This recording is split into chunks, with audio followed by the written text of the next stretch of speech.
Hi, Instagram fam. Thanks for joining me today for today's live. We're getting Facebook logged on here as well. Today, if you're joining me, we're going to be discussing another feature from Dubsado, and that is the to-dos feature. This is one of the features that I think are less talked about, one of the less glorified features of Dubsado, because we hear so many things about all of these robust features that the workflows can do, but to-dos are one of the things that we can add into them. I think a lot of times they're overlooked because it might actually be a manual step or something outside of Dubsado, but a lot of times that's how our real life workflows look. It's not that every single thing that we can do possibly can happen within Dubsado. So having these to-do options and having them available within a workflow is super key to not missing steps just because it's not going to inherently happen within Dubsado. So let's talk about this feature just briefly today. It's not like it's just this huge robust feature that we can spend all day talking about, but it's cool because when you actually create a to-do within the workflow, for one thing, you can assign it to a team member and you can have it actually email that task to the team member so that the team member knows they actually have something waiting for them that needs to be done. So that's really beneficial, but some people have complained that when there's a lot of tasks or to-dos coming through, it's really clogging up the inbox. So what you could do, and this is outside of Dubsado, is if you have those to-dos set up to actually send an email reminder to that team member, you can then go into your Gmail or whatever and set up the filters so that anything with that title coming from Dubsado is going to go into a specific Dubsado task folder or something like that. And that way it's not going to be clogging up the inbox or stressing people out because they think they have all of these emails they have to respond to when it's really just they need to go over and check Dubsado and mark these tasks as done so the workflow can continue.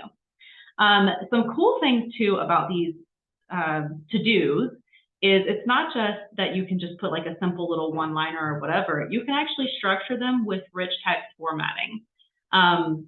We've seen some really cool examples of how people have done that, almost using them like tutorials so that whoever is assigned to do that is not going to have to go looking for examples on what to do. Maybe you already have an SOP of what needs to be done. You can actually hyperlink it, or you can use the rich text formatting to actually put like step 1, step 2, whatever, and have like a brief section of instructions for what needs to be done for that task. So nobody has to go digging anywhere else to figure out what needs to happen, right? So that is something that we particularly love.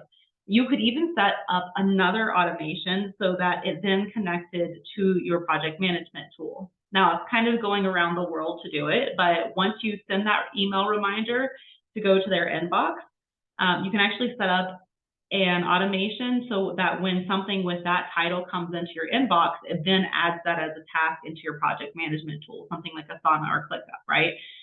So then it actually is part of the project management rather than just being in the inbox.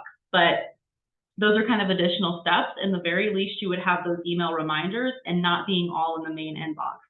But using that rich text formatting really makes it where it's not just like, what is this task about? Who is this for? You can use the smart fills and have the exact instructions so there is no confusion about what needs to be done. So if you have any questions about ways that you can benefit from using the to-dos feature in Dubsado, comment below or send me a DM as always. I'm always happy to answer questions, especially about Dubsado and these systems that we love so much. You probably all know that we offer Dubsado VIP days, which is a Dubsado setup in a day. But I also want to talk a little bit about if you already are working in Dubsado and you feel like you're not using it to its full potential, we do offer Dubsado audits and even some Dubsado strategy and coaching sessions. So strategy call or coaching sessions.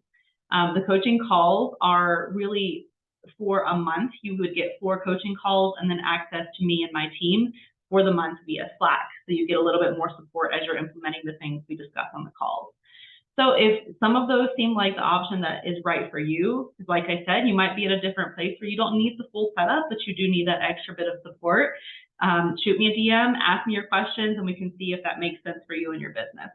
All right, I hope this tip today about the to-dos helped you in figuring out if Dubsado is right for you or if you're really using it to its fullest potential.